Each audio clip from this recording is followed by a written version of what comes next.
Hey everybody, it's Keith with Bob CNC. Welcome to Shop Talk. And as always, I am right next to, too Really close close to to. my best friend Bob. And I'm here close Yeah. to my best friend Keith. And we're going to talk about more than just stepper motors or servo motors. We started that the last time we were together. Yep.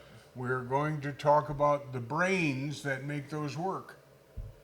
Oh, wow. Well, Okay. you are. I'm not. I'm just So, sitting here you know, looking pretty. When I first tore apart, I think it was a printer, but this was way before I understood stepper motors. Yes. I had, DC motors. You just hook a battery to them and they spun.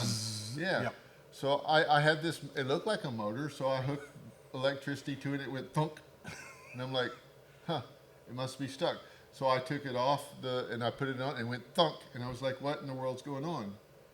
Well, later I realized that it's really a stepper motor. It has coils in there, sometimes 2, sometimes 4. The most popular ones now are just 2 sets of coils.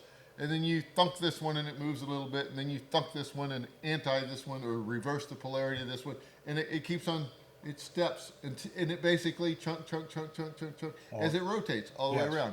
And the most common stepper motor is about 200 chunks or steps per revolution. Right. So, so theoretically, if you took a stepper motor and you could do this manually and have 4 buttons, you could push them in the right sequence, and the motor would rotate very specifically a certain amount of distance. Right. Which is really cool for CNC machines. Accuracy. However, nobody wants to sit there and do this. So they came up with a computer driver, or a little board. It's actually not a computer. Actually, some of them are today, but the first ones were not, where you would just send steps and directions to the stepper motor. So the steps were really that step, that chunk, that pushing of the buttons. And then if you did it in the opposite order, they would rotate the other direction. So this computer board, or this circuit board, would take steps that you could send, and it would go 1 step, and then you could give another one voltage or hold it to ground, and it would reverse the order of those steps, so that the stepper motor would go backwards. And oh man, that was cool. So for our first CNCs, we didn't really have micro stepping. We didn't even have chopper drives, and I'll explain that in a second.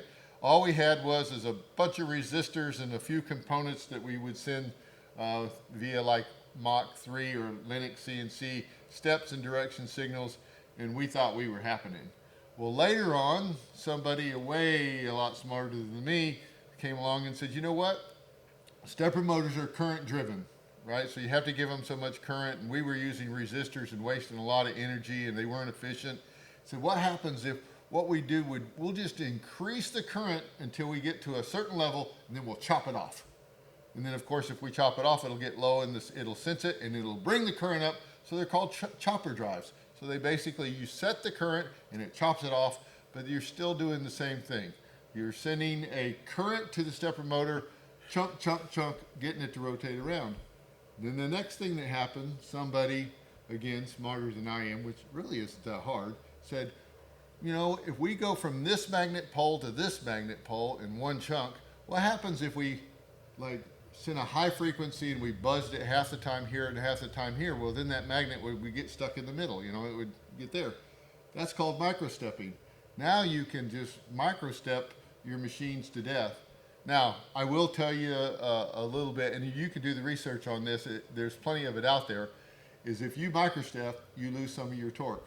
As a matter of fact, if you half microstep or quarter, eighth, or 16th, every time you cut that into little more steps in between 2 poles, you lose a little bit more torque and you lose it faster.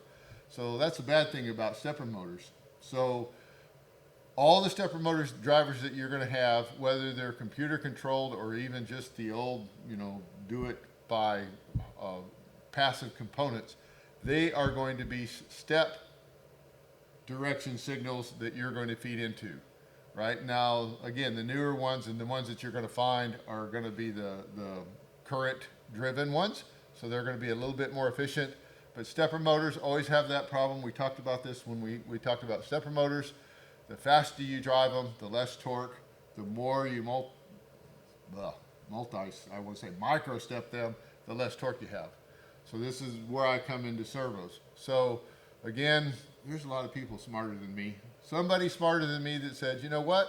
We can take a 3-phase DC motor, throw an encoder on it, and then since we have this computer controlled box, we can give it a step direction signal so it'll act exactly like a stepper motor as far as those people are concerned. But what's going on in there now is we're actually spinning the motor up and we're using a PID loop to get it to position. So with all of that said, you can micro-step a servo motor, but it's not doing the same thing, right? Because all it's trying to find is a position of that encoder.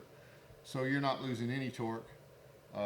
You're using the full efficiency of that 3-phase or that DC motor, which is, again, if you know me, you know I love the servo motors with the encoders with the step direction signals. So the bottom line for this, and I know you're looking bored over there, is if you have a stepper motor system or How a did you servo motor notice? system, well, you were falling asleep. I mean, your eyes looked, you know, I was Okay. waiting for your head to That's fall. well, Yeah. you used to do that in church.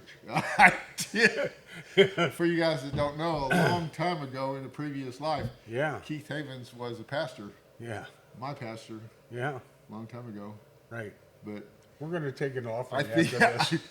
I think I needed so much help that he actually got out of that and decided to just stick with me to make sure that I could get it. It hasn't done any It is- good though, yes, has it it? does.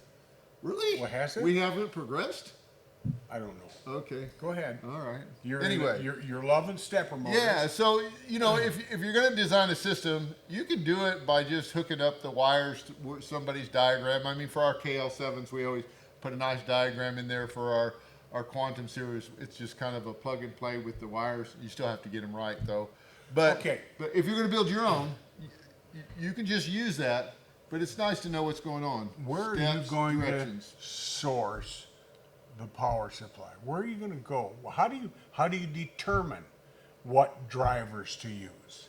Well, I mean, most of the time what's going to happen is it's going to be based on current. So if you get a stepper motor, it's going to have some information about it, like holding torque and stuff, but it's going to say how many amps per phase that you have there. So if you have a 3 amp per phase stepper motor, then you need a 3 amp per phase driver, right? And then of course, if you have, 3 stepper motors, you need to multiply that out and say that's how much current. And most people, I think you don't have to do this because a stepper motor, even though it says it's drawing 2 amps, when it's running, it's really not because it's a chopper drive. It's a little less than that. So most people will just add them up, or they'll even multiply it to make sure that they have enough current at all times for the drivers. So, and about power supplies, because that's the other side of this. So if we got our stepper motors set up, we have a 4 amp motor, so we have, we have a 4 amp driver. So we have a 4 stepper motor system, so we add up and say 16. So I'm going to round that up to like 20 amps to make sure that I have. Now you have really 2 types of power supplies. And I'm going to say only one really because the other one's fallen out of fallen out of favor. I don't know where phase came from. But the old ones were really just an unregulated power supply. It was a transformer and a rectifier with a capacitor. So we took our AC voltage, converted it to DC, tried to get the waves out with a capacitor, and boom, you had what you had. So it may be 48 to 50 volts, somewhere in there, depending on the input, right? And you always try to get one a few volts below what your drivers would take so you didn't blow anything up. But that was big, it was heavy, but it had power, right? And nowadays, everybody uses a switching power supply. So it's done a lot differently. You switch that voltage to AC, bounce it up, and then convert it to DC, and then stabilize it. But now you get... What scares me as I'm listening Yeah, intently, yeah. but not following worth a hoot. Are you not? No, but there are people out there, and this is making sense. Well, just know that there's 2 types of power supplies. Yes. One that's just a full-out, unregulated, really simple, heavy-duty. It's just a coil and it's a very few components. You can build your own, right? It's not going to be regulated. It's going to give you an approximate voltage, depending on your input, but it'll be stable enough for a CNC. We used to do that all the time. But nowadays, the less expensive pre-built or a little box, the heavier duty ones have a fan. You plug them in, either 110 or 220, and they got voltage out, and it's regulated.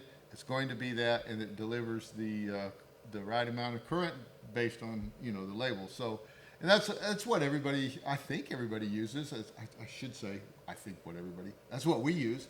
So we have, for the KL7, we use 2 of them, right? Because Right. we really need that much current. So if you are going to source your stepper motors and servos, you know, you need to start with the system first. How big do you need? And then okay, so I got the 3 amp or the 4 amp stepper or servo motors. And then you're going to get the drivers that are made for those. And the good news is most people that are selling the servo motors will tell you what drivers that they recommend. And then from the driver side, then you can get a power supply to drive those. And now you got to hook up a whole bunch of wires, step directions.